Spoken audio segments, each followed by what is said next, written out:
Good morning বন্ধু বান্ধৱীসকল। এই মানে টিভিতেই হওক বা আমি ছ'চিয়েল মিডিয়াতে হওক কিছুমান দেখা পাই থাকোঁ।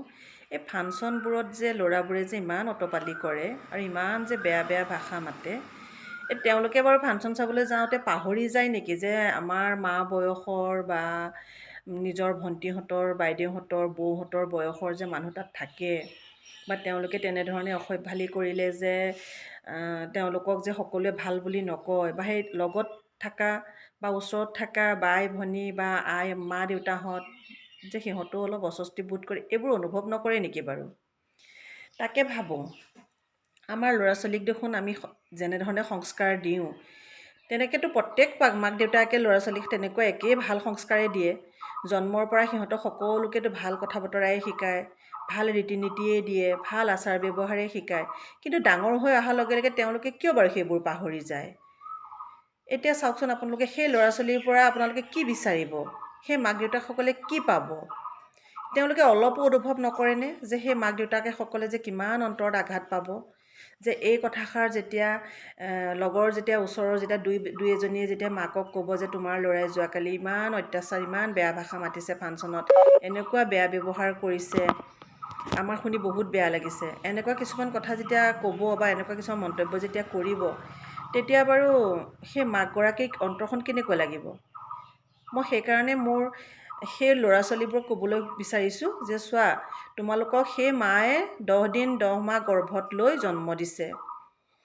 আজি আনৰ পৰা তোমালোকৰ ভালটো বিচাৰে, সদায় ভালটো শুনিব বিচাৰে, সদায় ভাল বুলি কোৱাটোহে তেওঁলোকে বিচাৰে, সকলো সময়তে তোমালোকৰ প্ৰশংসা বিচাৰে।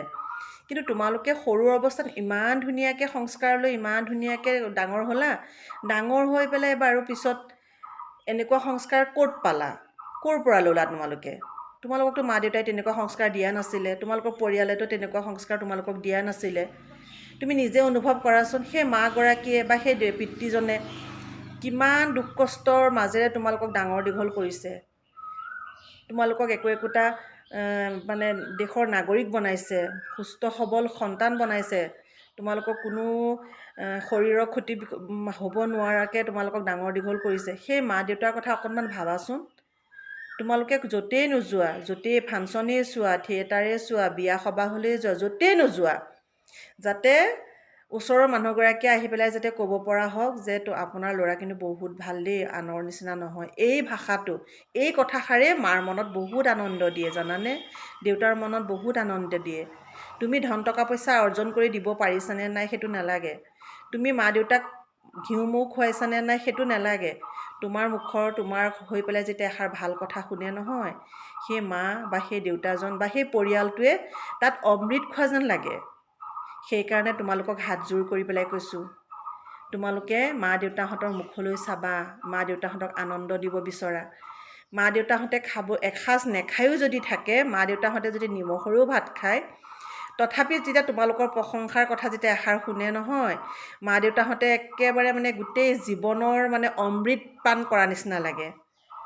সেইকাৰণে সেই সকলো সন্তানকে কৈছোঁ দেই, অকল মোৰ সন্তান, আপোনাৰ সন্তান, তেওঁৰ সন্তান বুলি ক'বলৈ যোৱা নাই, সকলো সন্তানক কৈছোঁ যে মা দেউতাহঁতক সদায় সন্মান কৰা, ভক্তি কৰা, মা দেউতাহঁতক সদায় মানে তোমালোকে আনন্দ দিব বিচৰা। তোমালোকৰ পৰা ধন টকা পইচা মা দেউতাহঁতে বিচৰা নাই, তোমালোকৰ পৰা মা দেউতাহঁতে একো আশা কৰা নাই, মাত্ৰ মানে ডাঙৰ বস্তু একো আশা কৰা নাই। কি আশা কৰিছে? যাতে মোৰ সন্তানটো ভাল হওক, মোৰ সন্তানটো যাতে 10জনৰ যাতে প্ৰিয় পাত্ৰ হওক, সেইটোৱে বিচাৰিছে নহয় জানো? সেইকাৰণে কৈছোঁ যে পিতৃ মাতৃ যদি হেৰাই যায়, পিতৃ মাতৃ যদি তোমাৰ প্ৰতি যদি কেতিয়াও পিতৃ মাতৃ বাৰু সন্তানৰ প্ৰতি বিপক্ষে নহয়েই, কিন্তু তথাপি পিতৃ মাতৃয়ে আঘাত পালে ভগৱানে আঘাত পায়। আৰু তুমি যিমানেই মানে ধন টকা পইচা অৰ্জন নকৰা কিয়, যিমানেই তুমি সুখ বিলাসত নাথাকা কিয়, যদি তোমাৰ মাতৃ বা পিতৃয়ে যদি অন্তৰত যদি তোমাৰ পৰা আঘাত পায়, তুমি সেইবোৰ যিমান মানে লাখ বিলাসত জীৱন যাপন কৰিলেও তোমাৰ দুখ থাকিয়ে যাব। হয়তো তোমাৰ পিছৰ পৰ্যায়টো হয়তো তোমাৰ মা দেউতাতকৈ তোমাৰ বেয়া হ'বগৈ। সেইকাৰণে এবাৰ যদি মা দেউতাই হেৰাই যায়, নাপাবা আৰু।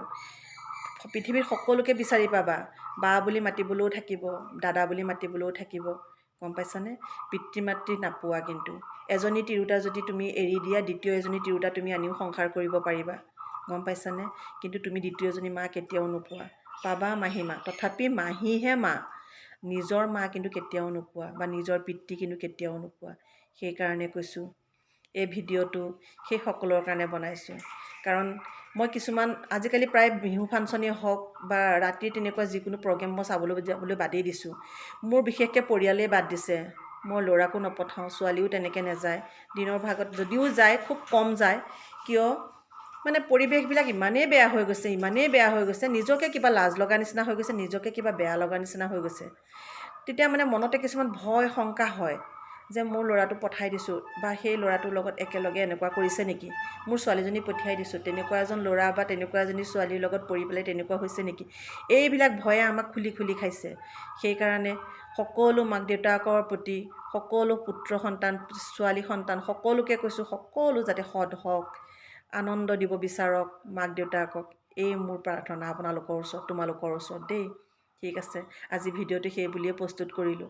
মই কেইবাখনো ফাংচন চালোঁ, মোবাইলত ছ'চিয়েল মিডিয়াতে চাইছোঁ, মোবাইলতে চাইছোঁ। কিন্তু মানে প্ৰত্যেকখন ফাংচনত মানে কিছুমান নহয় কিছুমান মানে এনেকুৱা বেয়া মানে কিছুমান মন্তব্য, বেয়া কিছুমান শুনিবলৈ পোৱা যায়, বৰ দুখ লাগে মনবিলাকত। সেয়া জানো মানুহ নহয়, সেয়া জানো আমাৰ সন্তানেই নহয়, কিয় বাৰু তেনেকুৱা হৈছে? সেইকাৰণেহে আজি এই ভিডিঅ'টো প্ৰস্তুত কৰিছোঁ। ভিডিঅ'টো অকণমান দীঘলীয়া হৈছে, আপোনালোকে চাই পেলাই যাতে অস্বস্তি বোধ নকৰে। ঠিক আছে, ৰাখিছোঁ দিয়ক।